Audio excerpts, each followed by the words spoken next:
Hello, everyone. Thank you all for joining us on our second annual Global ITAM Summit.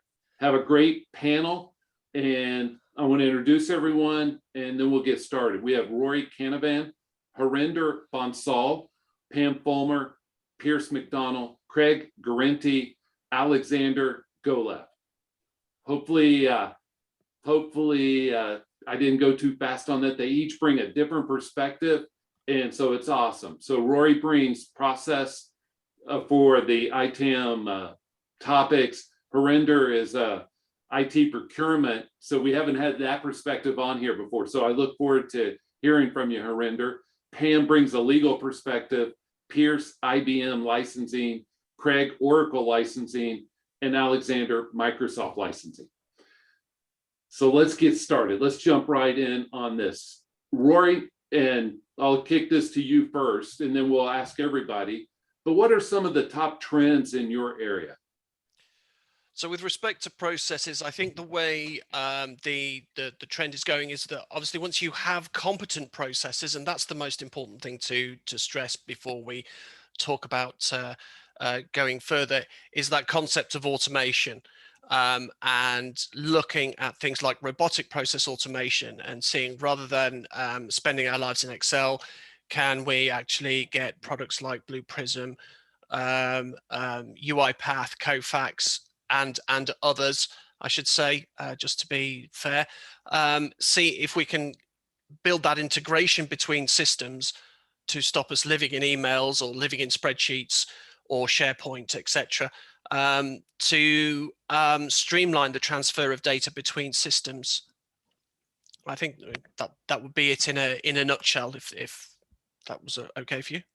Yes, technology is going to be leveraged more in the future than ever before, and we're going to be figuring out how do we automate. The only caution I would ever throw out there is make sure you optimize before you automate, or you're just going to have bad outcomes faster. And right, and that happens to us all, and it happens to us quickly, and because we have that thirst for better, quicker, all that sort of thing. Harinder, how about in your area? What are the top trends for procurement? Top trend, and it will always be at the top of the list most of the time in most teams, is cost reduction. So at the moment, sorry, my daughter's coming in. Okay. Cost reduction is more of a priority than ever before, given that companies are fighting to survive due to COVID. But what I'm seeing is it's becoming increasingly on par with risk management. More than ever. So I'm aware that some organizations out there, understandably due to COVID, are identifying, onerous contracts that they may have. And I guess by definition, these will be contracts that are more costly to fulfill than the company will benefit from in return. So if we think about things that we sign up to, minimum spend commitments, annual price increases, etc., there is that analysis going on. All right, she's out now. Sorry about that.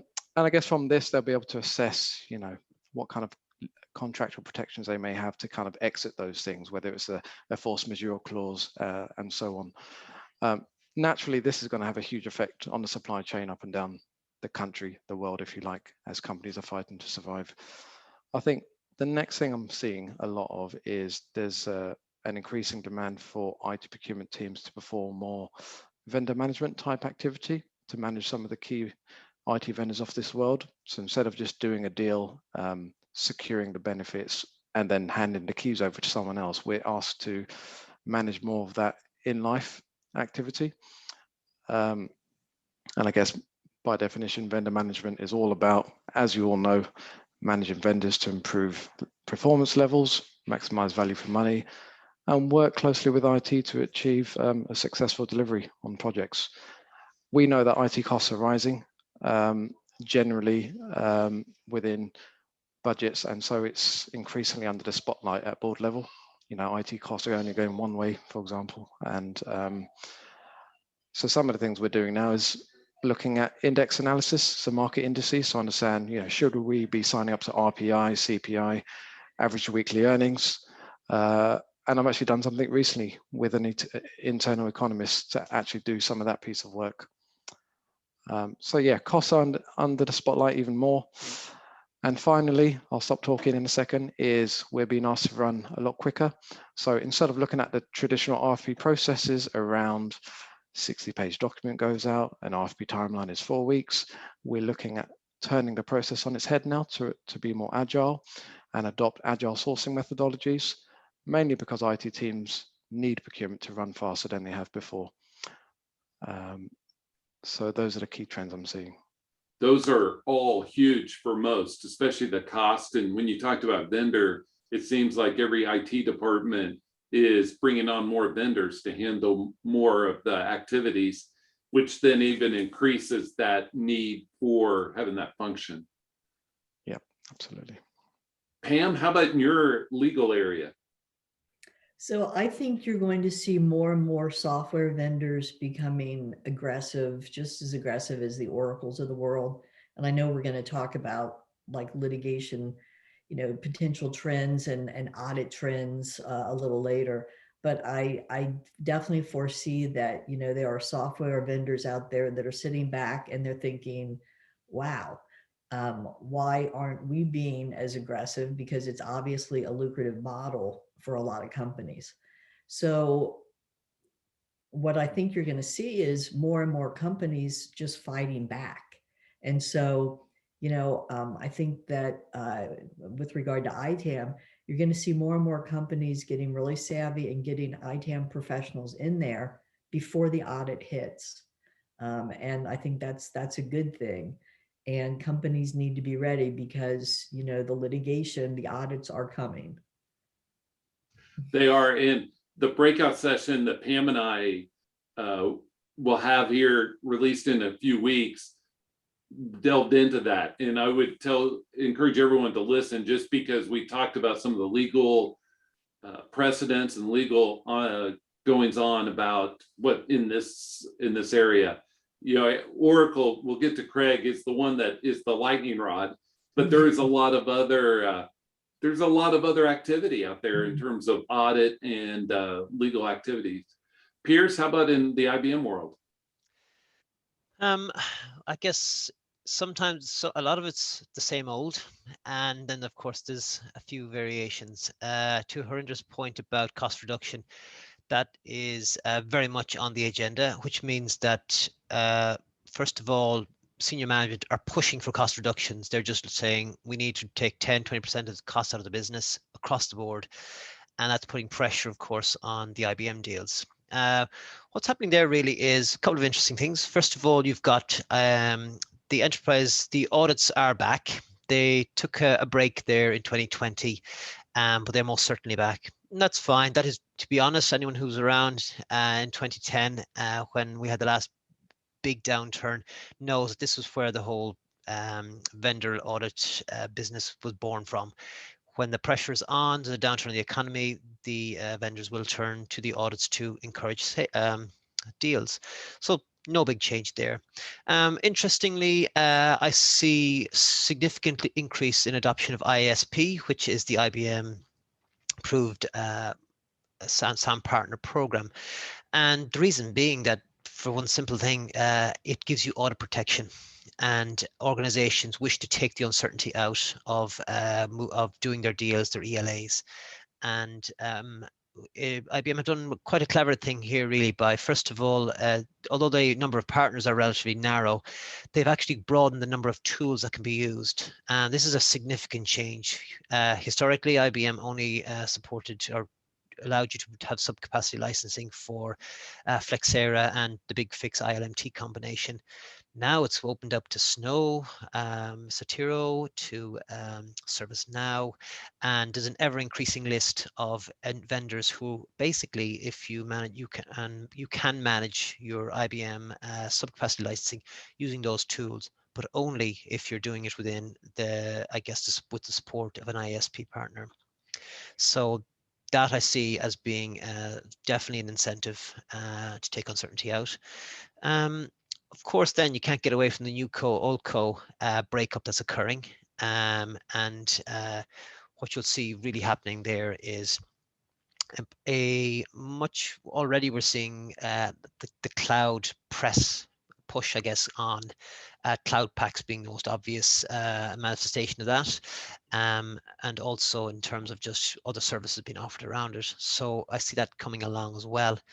Interesting on the downside, I think, for IBM here, though, and organizations are actually taking, now it must be emphasized, I work with generally very large organizations. So for the smaller ones, they probably business as usual. But because of digital transformation, it's not that IBM solutions are moving to the cloud, but they're actually being organizations now considering, are they the appropriate fit at all? And so you have maybe you have an on-premise solution, talk of moving to the cloud, and then it's actually now what's happening is the conversations around maybe we should be looking at an entirely different solution that's more cloud ready and that's probably more modern. So that's part of and other than that, of course, you've got the Htl deals going on. This will be of interest to legacy product holders. They are very active. They're promoting, particularly they have about several hundred products are actually in their portfolio. Obviously, the Notice Suite and the Big Fix would be the most well-known, but they have many, many other ones.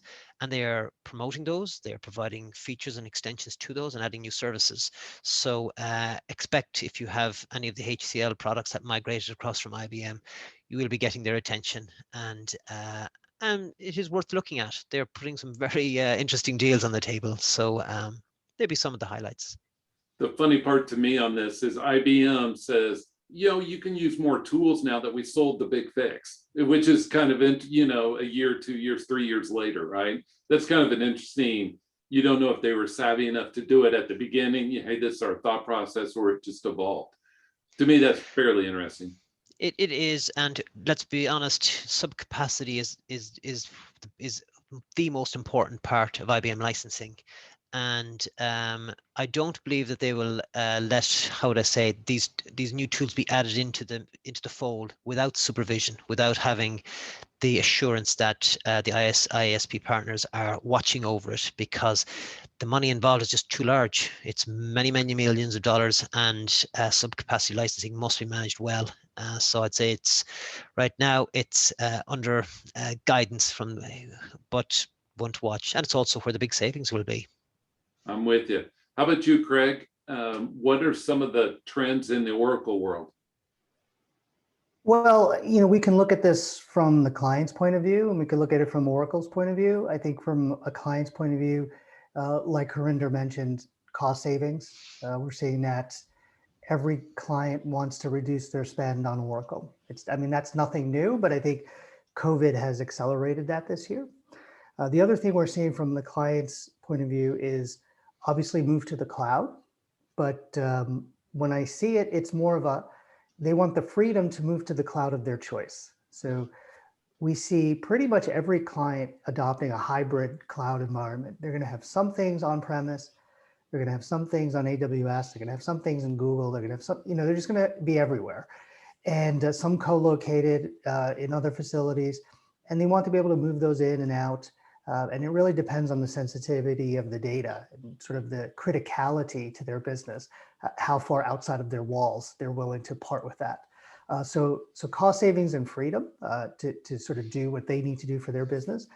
From the Oracle side, it's interesting, that the specific tactics always change, but the goal is always the same. It's to increase their annuity. They want to drive revenue and lock in customers. They're a one-trick pony, right? It's the same thing all the time. It used to be lock into database, lock into EBS, lock into Exadata. Now it's lock into cloud. So they'll use, pretty much all of the tools that they have in their tool belts, their contracts, their policies, their audits, their sales, and their technology. They'll promote, ours is the best stuff. So there's a conflict where customers want to reduce and Oracle wants to increase, obviously. So what we've seen Oracle doing is sort of promoting their deals as reducing your costs, but other people's costs. So we're going to help you spend less with IBM. We're going to help you spend less with AWS. We're going to help you spend less on your data center and your hardware, right? Not less on us. So definitely they're trying to sort of meet the client's needs of cost reduction while meeting their own needs of generating more and more revenue. So definitely, people think Oracle's pushing to the cloud. It's just Oracle's pushing to lock in customers further and increase their revenue. Just cloud is the newest, shiny thing that Oracle is selling. It's the vehicle, and I think where Pam beat you to the punch, they're also going to increase audits, right? And we've seen that, yeah. So, we can see when customers hit our website and ask for help. So we saw about a 40% reduction in audit support last year, 2020, because I think Oracle was auditing less. And that's up this year significantly. So we're going to make all that revenue back this year as Oracle really doubles down on their audits. And I wouldn't be surprised if we haven't seen it yet, but I wouldn't be surprised if we saw some Java audits this year. And Craig and I go into Java on our one-on-one breakout session. In the Java scenario is very interesting to me because of how it came to be. And so not to tease it too much. Alexander, how about the Microsoft world? What are the trends? I'll probably echo everyone here to say it's all about cost savings. I mean, it's always been like that. Let's agree. But obviously, I don't want to go about COVID and all that. Everybody understands that. But what's interesting is that Microsoft keeps just pushing in its direction, regardless of COVID or not COVID, and obviously work from home accelerated transition into cloud and other mobile models, which actually is good for Microsoft. And I think actually it's good for the customers, as long as you don't stick to kind of old ways and be very conservative. It's all kind of like even a positive trend. But what's going on in the background is there's right now there are no official announcements about a few things. But where there's a smoke, there's a fire. And what we're seeing is, firstly, it's all related to the push to the cloud and to Azure and to the new licensing model, CSP, which is right now more tuned for small scale customers. But I know, I can't disclose the names, but I know there are enterprises in the United States that migrated from the good and old elephant of a Microsoft Enterprise Agreement to CSP with the numbers of hundreds of thousands of seats. Yes. And that's why Microsoft is pushing. But then again, it's not yet officially announced. And what I see is that, firstly, at the SPLA front, service provider front, no new service providers are being onboarded. So you can see that, you need to actually watch that. But also some of the regions I talk to, especially in the Eastern Europe, they just basically tell me, watch that space, because we're not authorizing any of the new SPLA providers. That means that Microsoft is actually probably wants to basically close the program somehow, wind it down, reduce it in order to bring everything to Azure.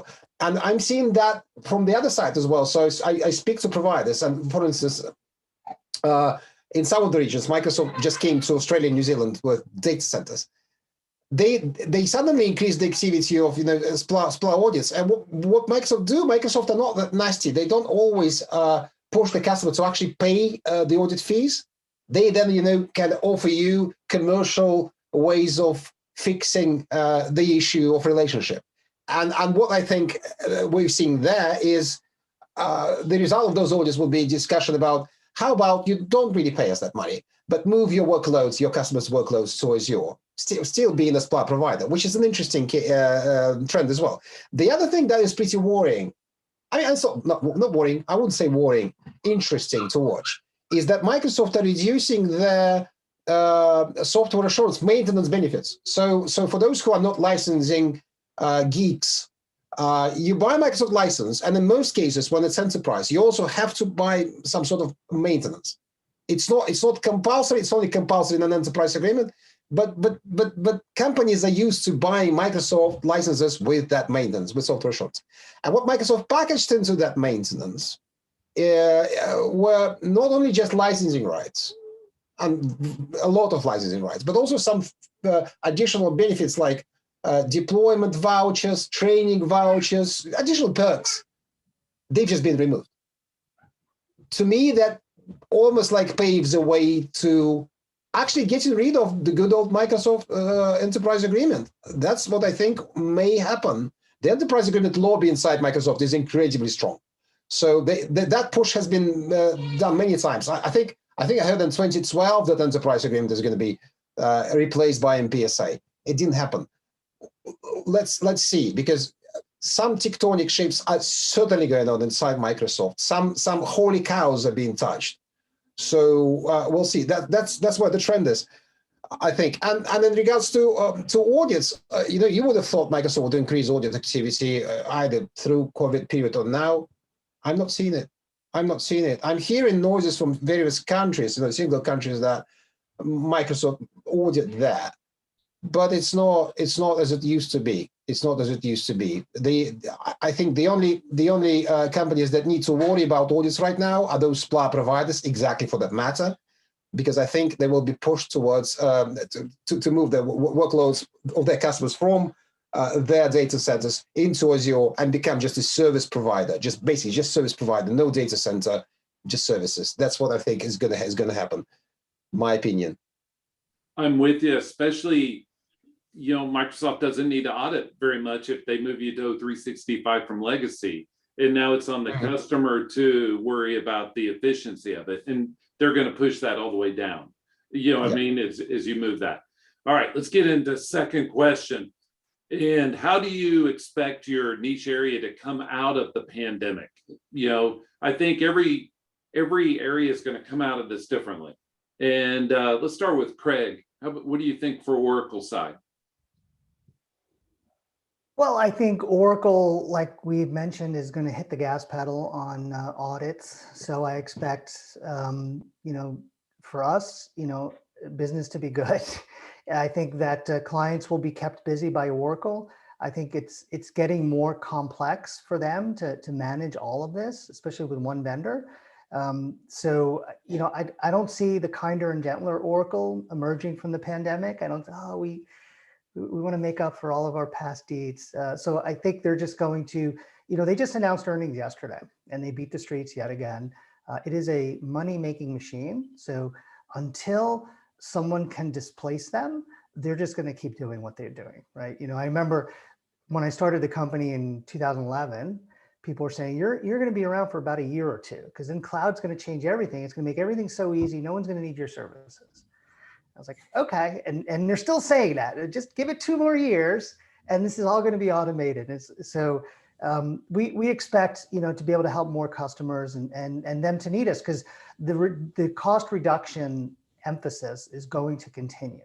That is, and it, like Alexander said, it's been there forever, but it's really been accelerated. It's interesting in that regard. And I appreciate your Oracle perspective, Craig, just because it's the elephant in every room. And, because when we talk about cost pressures, and Harinder brought it up, it's because organizations go, okay, who's my top 5 spend on licensing, top 10, whatever it is. Oracle's always at the top, IBM's at the top, Microsoft's usually at the top. And so those are the reasons bringing in these experts, because that's, leadership says, okay, these bigger numbers, I think we can save more big, it doesn't have to be as big a percentage, but to get a better outcome. Ultimately at all of these vendors, there's no one who works at that vendor that makes more money if you spend less money with that vendor, right? All the salespeople are there to drive revenue, right? So, and that's what you have to understand when you're dealing with any of them. Oh yes, I say this often, we all do what we're incentivized to do. Yeah. We're like Pavlov's dog in that regard. Piers, how about you? How do you expect the IBM world to come out of this? Well, we talked about the audits, so that's going to return to normal levels. I don't actually see an increase, just normal levels. It's they have a very efficient way of reviewing and managing their IP. So that's the first bit. The second part, I think, is going to be hopefully they'll get a new name for Newco. There's a branding project for somebody. The next one's going to be really about the push to cloud, dual licensing, cloud packs, and other combinations of those kind of move to the cloud type offerings are going to be very much offered now, particularly the dual licensing. You're going to see, a bit like Alexandra's comment about software assurance, you're going to get less and less in your S&S, which is essentially your subscription that you pay for your perpetual licenses. We already got early warning of that at the tail end of last year, where essentially they have removed the discounting that used to come with it. So the ban discounting is now for about over 1,000 products is just gone. So also I would be expecting, although there's a standard increase of around between 3 and 5% annually, anyone renewing an ELA can expect that to hit in the region of 20-30%. And you'll be getting very little really for your ban discounts. IBM provide bans and you get a certain percentage off. The more you spend. Those bans, you're not really going to be getting that much in it. So it's going to be very much about preserving and increasing the deal size. And yeah, that'd be the main trends. Just the move to cloud is going to be it. And obviously promoting more and more services with their AI and their BI product suites, which are very good. Oh, yes. How about you, Pam? How do you expect the legal proceedings, especially in this area, whether it's audit or something else, to come out of this pandemic? You know, I expect some acceleration. Yeah, I do too. And I think that what you're going to start to see is more licensees, you know, customers bringing actually declaratory relief actions in court to try to get a judge, give them a declaration that they're actually not in breach of the license agreement. Because it seems like what I'm seeing across all different software vendors that we deal with, because we do deal with others besides Oracle, is that they're not really looking at where software is being used. They're trying to basically come up with where it could be used. And even though the license agreement doesn't require you to pay a licensing fee for where it could be used, they're taking the position that you still have to pay up anyway. And, you know, there will be more and more companies because of this resource issue. The pandemic has caused people to be very worried about costs, as we've discussed, and companies are not going to pay the extortion payment anymore. I think they're going to be more willing to go to court. And then the software publishers are going to have to deal with some of these unsavory practices being exposed during discovery. And so I actually think one of the only ways to kind of change things is for more companies to actually file lawsuits against these aggressive software publishers if they won't back off and reach a reasonable deal. And so, you know, we've been able to counsel and help our clients so that we've avoided litigation, and that's been great. But, you know, if the big publishers continue these aggressive tactics, I think they're gonna end up in a lot more litigation than they have thus far. Especially with the cost pressures, right? I mean, you know, the organization saying, we're not in breach, we're doing what we're supposed to. This is undue pressure. Alexander, how about you? Coming out of this pandemic. Depends on the perspective. Yeah, it depends on the perspective. You know, where the customers are exiting. That's an interesting place because, well, firstly, because everybody had to switch to work from home. You probably know that IT in the real world, IT is always a couple of steps ahead than the licensing team of the same company. Yes. So what may have happened is some things may have been deployed to allow people work from home. And in Microsoft world, with the desktop software, working from home, licensing rights are a bit different, maybe more expensive, maybe more complicated, but they're different. So that's one of the areas to watch. And I think I'm not expecting, you know, harsh audits for Microsoft. And if you look at Microsoft, they've been pretty stable throughout like the last few years. Nothing really has changed during COVID from the Microsoft side, and during the pandemic. And I don't expect anything drastically changing in that regard inside Microsoft. It's just if I was a customer, I would really just right now look at what I've done and try and tie the knots and, cross the T's, dot the I's. And the other big area to watch for is, I think it applies to every vendor. Many customers were given free perks during the pandemic, free conferencing, free something else, even with the Microsoft software. That's not going to remain free. It was a temporary discount. And if you're locked in, you have to be aware that at some point it will become a paid feature. What if you already adopted it? You need to be ready for it. I'm not necessarily saying you now have to remove it. Just think about, do you get business value out of that? And if you do, then just calculate how much it's going to cost you. But if you're not getting a lot of business value, I would start, try getting rid of that now before you hit with a new bill. So I think that's where not only Microsoft, every vendor is affected somehow. And I'm going to pile on and then move to a render here, but I think that the emergence of Teams and how Microsoft is integrating it with everything, including SharePoint and OneDrive, everything, depending on your usage, I expect the licensing to change, because whenever an organization, whenever a publisher integrates as much as possible, it's going to drive some licensing changes. That's just a perspective that I've seen play out as much as possible. Let's hook everything together and then figure out how to make the most money off of it. How about you, Harinder? How do you expect the procurement side? Cost pressures is also, right? But as we come out of this pandemic, what are you expecting the procurement side to have a focus on? I think it's fair to say this pandemic has just caused a shock for everyone, every department, let alone procurement, every department in every company, in every country. So I think from a general perspective, and almost on a positive note, it's allowed procurement teams to rethink their value proposition. What's our why? What we're here to do? So COVID has really prompted procurement to start thinking about designing, I think, procurement teams of the future. Cost reduction shouldn't be the only driver that we're trying to achieve.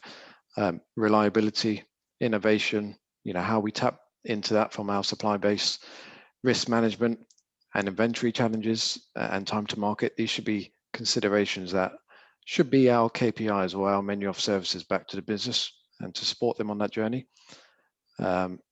Especially as the UK, for example, is going through Brexit, so something like inventory, depending on the category, would be critical.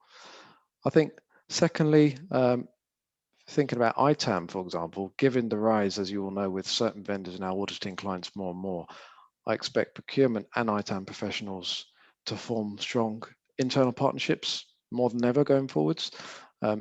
It's so important for both teams to complement each other's expertise and skill set. So you go into these supply negotiations or conversations together, knowing what your game plan is.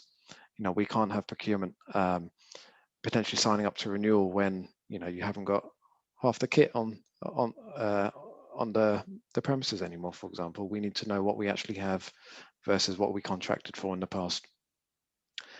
And I think the final point is cloud computing. Given the rapid rate of adoption of cloud computing, it's a rising IT costs for most companies. It's a relatively new area for procurement in the sense that it's not something we've traditionally managed before within our teams. So it's important that we work with fellow cloud cost management professionals to improve our understanding on the nature of variable spend models that cloud brings. So I see it as a development opportunity for us. So if you think about the traditional IT consumption models around, you raise a PO, you buy a server farm, everything's predictable, the costs are known up front, depreciation is known, there's no changes after approval. That's something we've always been used to up until now. Moving forwards, developers can click a button and they can buy cloud space tomorrow. Finance have less visibility and they learn after the fact. Procurement are used to managing all of the buying, but now have less involvement. So this presents new opportunities and challenges at the same time. The spend is more dynamic, and we need to ask ourselves, how are we going to get our heads around this to understand this area better, to demonstrate that it's being managed well. So I think it's kind of a side of the pandemic, but it's more important than ever to understand this area, given the rapid adoption of cloud computing. I would pile onto that. I think in every world, this pandemic's given us an opportunity to look at things with new eyes. And it's been quite the opportunity. Rory, how about you? What do you expect the process side to come out of this pandemic? Well, if the previous guests are in any way right, and I'm sure they are, they've been in the business long enough, the idea that we have these increased audits, I think the idea is going to be companies are going to be in a position where they don't want to be sideswiped anymore. They didn't in the past, but I think if there's going to be an uptick in audits, they're going to be more sensitive to the financial penalties that are going to result off the back of these audits. And it's a case of, we don't want this to happen again. And there's a fair chance, I say this always, regardless of COVID or whatever time in SAM, if you're not managing Oracle well, for example, there's more than a fair chance you're not doing a great job with IBM or Microsoft. Yeah. So to that point, it's the system, it's the solution, it's how all those processes fit together to form a solution around how you manage software generally, as opposed to, phew, we got through that ELP, or phew, we got through that audit. You know, it's not a 10K race. This is a program. This is a marathon. You've got to stay the course, I think. Yes, and to your point, and I know this comes out in at least one of the breakout sessions, is if one of the software vendors, you pick any of them, you don't do well on that audit, you can bet you're going to have another one showing up at your door very soon. And do you all agree with that, with the head nods? And, you know, if word gets out that your house is not in order, you will have a lot more activity than you realize.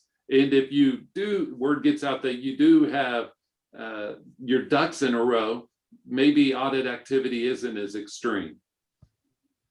So the last question as we wrap up, and I thank all the guests, and we'll have breakout sessions go deeper in each area, but I'll start with Pam here, because her legal profession, the side for how it looks at this is so unique. And what's the one thing the audience could know better about having legal representation as it deals with these software publishers in other areas?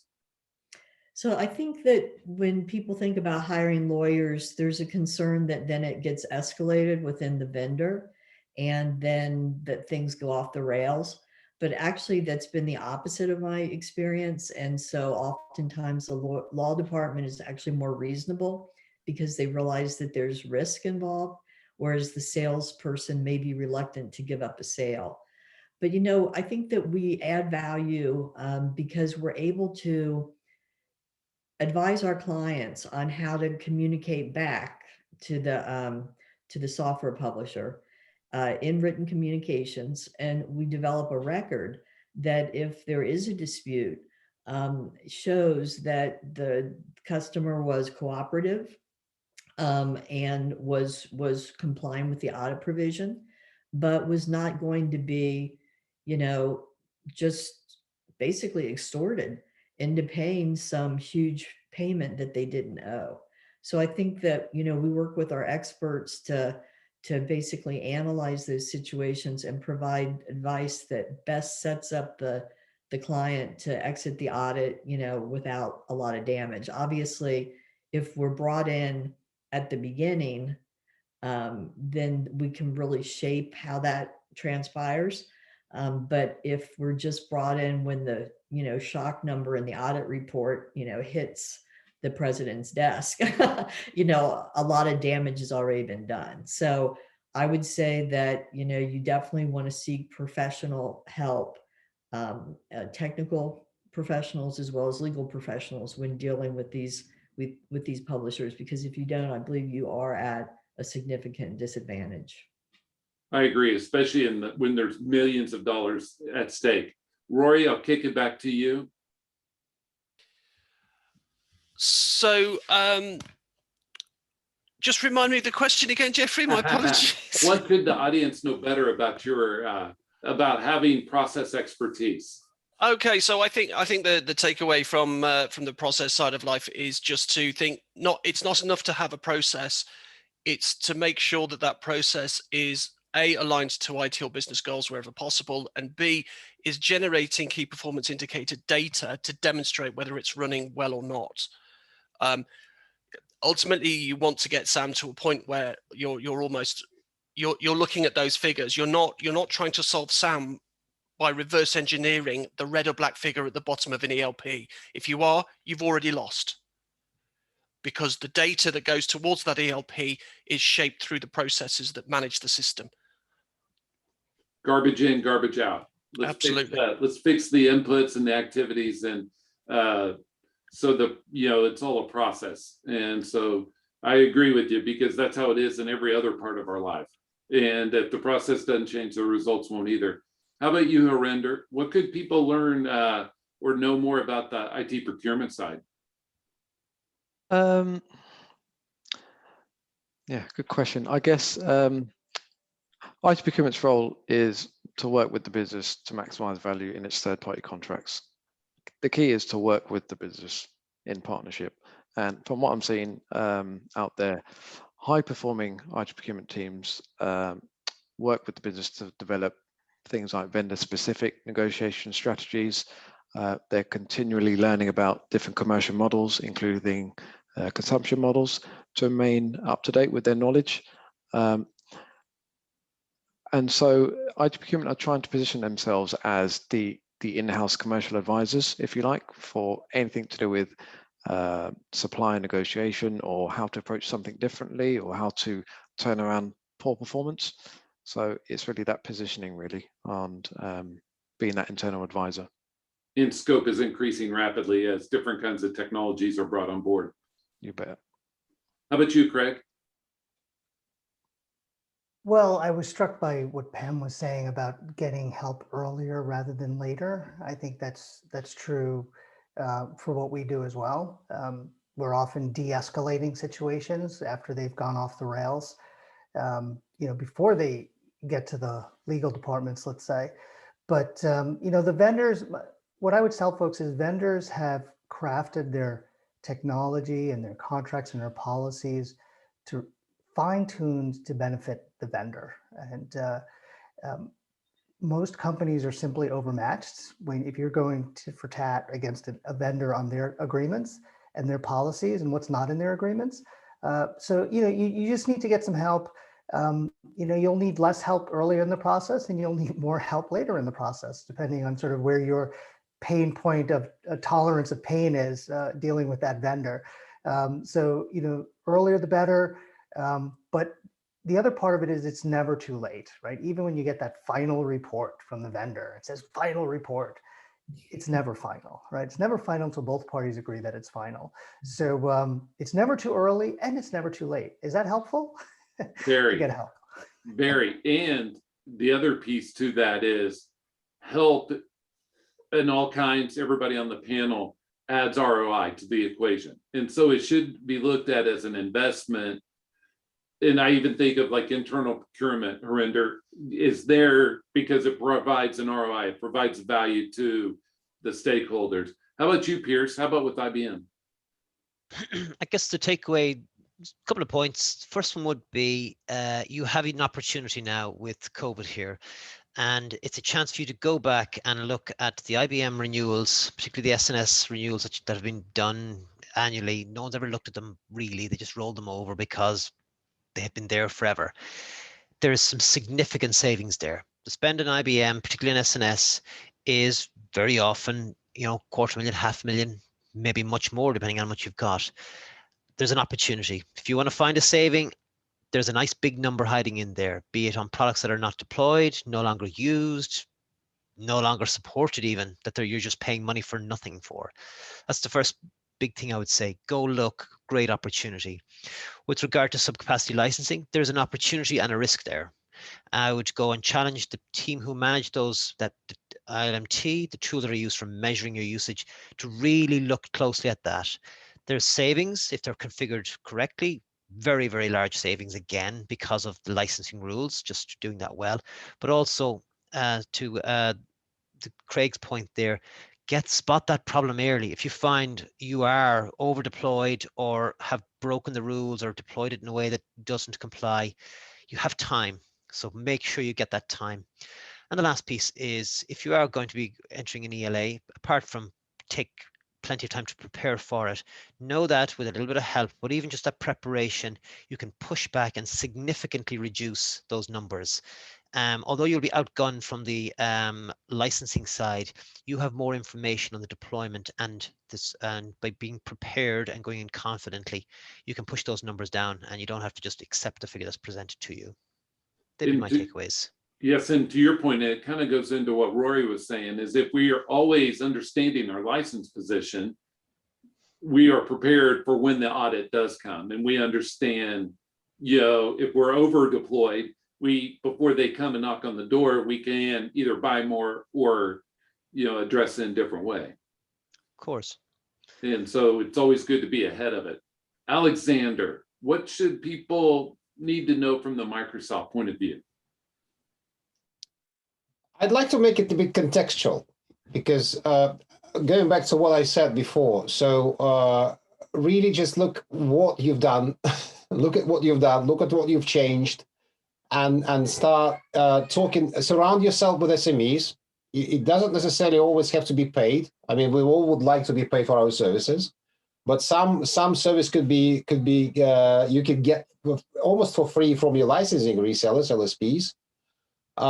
Look at what's happening, look at how it affected you, and look at the perspective. Realize that Microsoft usually start negotiations and preparations 18 months prior. There's a T-18 formula in regards to Microsoft. 18 months prior to your agreement renewal. So they already probably know what you're using. They're already probably going to use that against you, because they have this increased target, 15 to 20% from EA cycle to EA cycle. Obviously, in the current times, looking at what's going on, look at the Microsoft customer agreement, MCA/CSP. It may be beneficial for you. You don't necessarily have to stick to the old ways and enterprise agreement. It's not necessarily the best solution right now, considering that lots of things are not really, it wasn't designed for Azure. It wasn't designed for Office 365. Therefore, maybe there's something better that can work for you. Then again, surround yourself with SMEs, ask questions, get answers, and get your ducks in a row. Microsoft, you can potentially, I mean, I don't want to offend anyone, but you can potentially consider getting rid of IBM. You can potentially getting rid of Oracle, but Microsoft is there with you. There's almost no way you can have a business without some sort of Microsoft presence in it. So it's here to stay. If you have a business, you have Microsoft software. So that's it. Just look at where you are right now, exiting pandemic, get your ducks in a row. That will be my main advice here. Well, I thank everyone for their comments. It's such a big panel. It takes a while to get through all the questions, but I thank everyone.